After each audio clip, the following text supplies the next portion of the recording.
अस्सलाम वालेकुम, ये हमारे अकरम नसीम भाई हैं सियालकोट से और इन्होंने माल भेजा है कार्गो के थ्रू। और ये भी माशाल्लाह इसका हमने वज़न कर दिया है और पेमेंट इसको हम ऑनलाइन करेंगे। ये सारा माल एक्टिव एंड हेल्दी है और सियालकोट में आपको पता है कि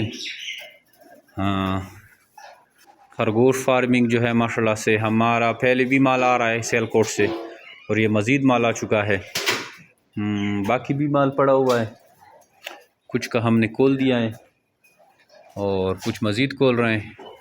तो वीडियो ज़्यादा शॉर्ट नहीं बनाता, बस जस्ट आपको दिखाना था कि सियालकोट में माशाल्लाह से हमारी कामयाब फार्मर हैं जो कि हर महीने हमें इस तरह का माल भिजवाते रहते हैं। और बाकी ये माल है जैसे खुलता है इसकी भी वीडियो बनाते हैं। ये हमारे पास जो माल है ये सिंध से आया है, इसको वज़न करके फिर खोलते हैं। और ये सियालकोट का माल है माशाल्लाह से, 5 पीस इसने भेजे हैं, जिसमें से 2 मेल और 3 फीमेलें हैं, मतलब एक इसकी एक्स्ट्रा फीमेल आई है।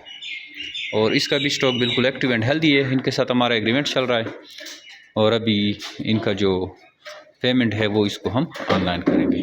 ठीक है, अभी हमारी कंपनी का हिस्सा बन सकते हैं। हमारे व्हाट्सअप नंबर 0300 29494 पर अपना नाम और शेयर का नाम व्हाट्सअप पर आपको सारी मालूमात भेज दी जाएगी। थैंक यू, अस्सलाम।